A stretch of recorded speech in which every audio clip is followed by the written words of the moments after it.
Chapter 14, Section 1, Feudalism and the Manor System.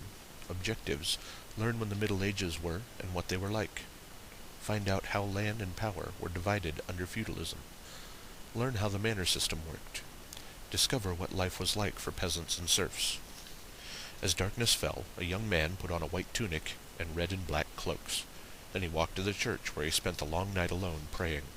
Soon he would no longer be a mere squire, or knight in training. He would become a real knight, who would receive honor and land in exchange for serving his lord as a soldier. The next morning, the squire entered the castle courtyard, where knights and ladies had gathered. His lord presented him with his sword, spurs, and shield. That squire knelt. Then he felt the Lord's sword slightly tap him on each shoulder. In the name of God, Saint Michael and Saint George, I call you a knight, declared the Lord. Be loyal, brave, and true. A knight was expected to be loyal to the Lord when knighted him. His lord was loyal to a more powerful lord or king. Knights and lords protected the less powerful people loyal to them. The system held society together. Page 395, The Middle Ages. 1,000 years ago, scenes like the one you just read about took place throughout Western Europe. These were the times of knights in shining armor, lords and ladies, and castles and cathedrals. These were the Middle Ages, the years between ancient times and modern times. Historians usually say that ancient times lasted until about AD 500, and that modern times started about 1500. The period in the middle, the Middle Ages, is also called the medieval period. Medieval comes from Latin words that mean Middle Ages. The collapse of the Roman Empire. The Middle Ages began with the collapse of the Roman Empire in Western Europe. For centuries, the Roman Empire had provided order and stability in the region. It had spread its culture, the Latin language, and Christianity across the continent. Over time, however, the Roman Empire grew weak. It suffered economic and social troubles.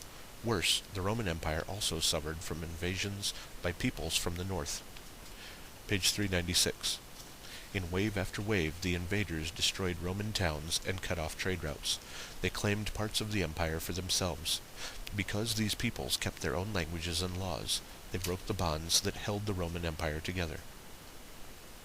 By about AD 500, the Roman Empire on Western Europe had completely collapsed. It was replaced by a patchwork of small kingdoms. Reading and writing were in danger and disappearing from Europe because many of the invading groups could not do either. Charlemagne reunites Western Europe. One of the invading groups was the Franks. They claimed the area called Gaul, which is now France. In fact, the name France comes from the word Franks. In 768, a skilled military leader named Charlemagne became king of the Franks. At the time, the many small kingdoms of Western Europe were often at war with one another. Charlemagne expanded his kingdom by conquering those weaker kingdoms. Soon he ruled an empire that stretched across most of Western Europe. Charlemagne ruled his empire for nearly 50 years. During that time, he worked hard to keep Western Europe united. He established schools throughout the land to promote learning and culture. He spread the Christian religion. He issued money and improved the economy. Western Europe had not been so prosperous or so united since the time of the Roman Empire. After Charlemagne's death, his empire was divided among his 3 sons. They fought one another, weakening the empire. Other groups also attacked the weakened empire. Perhaps the fiercest attacks were made by the Vikings. Attacks from the north. The Vikings came from the far north of Europe, present-day Denmark, Sweden, and Norway. They were skilled sailors and tough warriors. Their attacks began around 800 and continued for about 300 years. Relying on surprise, the Vikings burned and looted European towns, but they also reopened trade routes to Mediterranean lands and beyond, and they settled in other parts of northern Europe, mixing with the local populations. Even so, the Vikings did not unite these lands into a lasting empire. Reading check. Why did Charlemagne's empire fall apart? Page 397. Feudalism. Charlemagne's empire was gone. Western Europe was again divided into many small kingdoms. Viking attacks were a constant threat. Life was dangerous.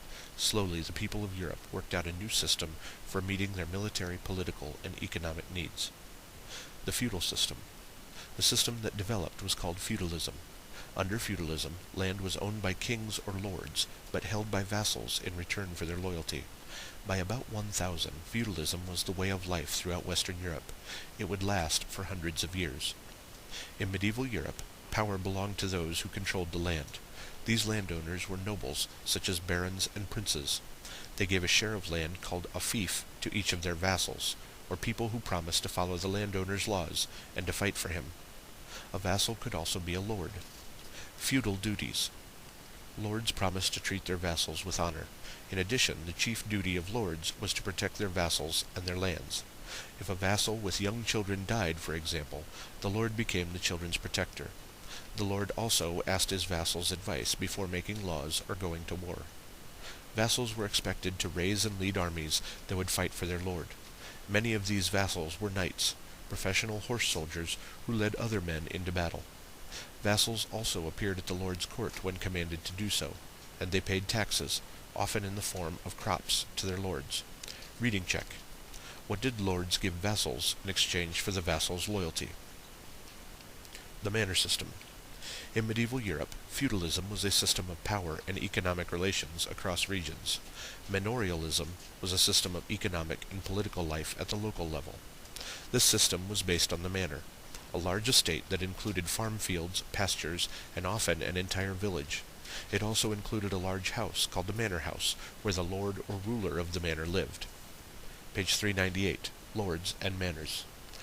The lord of the manor was typically a vassal of a king or of a more powerful lord. The manor was part of his fief. Most manors were far from towns, villages, and other manors, therefore they had to be self-sufficient, or be able to supply their own needs. Food, clothing, and other things needed by the people who lived on the manor were made there. A lord depended on the wealth his manor provided. He ruled over his manor, and the poor people who lived there.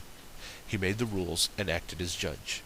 He decided who would oversee the farming and other daily work, and he collected taxes from the peasants who lived on the manor.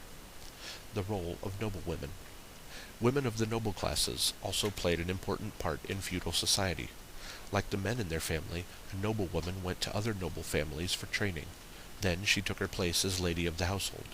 She managed the household, performed necessary medical tasks, and supervised servants.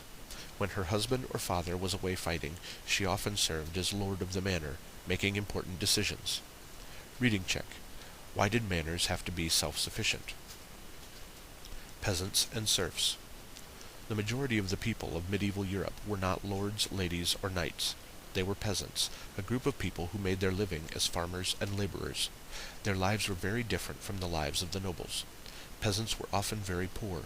They did all of the work on the manors of the Middle Ages. They farmed the lord's fields to raise food for his household. They were only allowed to farm a small strip of land for themselves. Even so, they had to give part of their own harvest to their lord. Page 399. Tied to the manor. Most peasants were also serfs. Serfs were peasants who were considered to be part of the manor. When a noble was given a manor as part of his fief, its serfs became his. They could not leave the manor or even get married without his permission. Although serfs were tied to the manors, they were not quite slaves.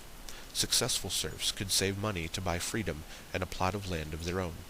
A serf who escaped to a city and lived there for a year and a day without being caught also became free. Most serfs, however, remained serfs their whole lives. A hard life. Medieval peasants worked hard for most of their lives.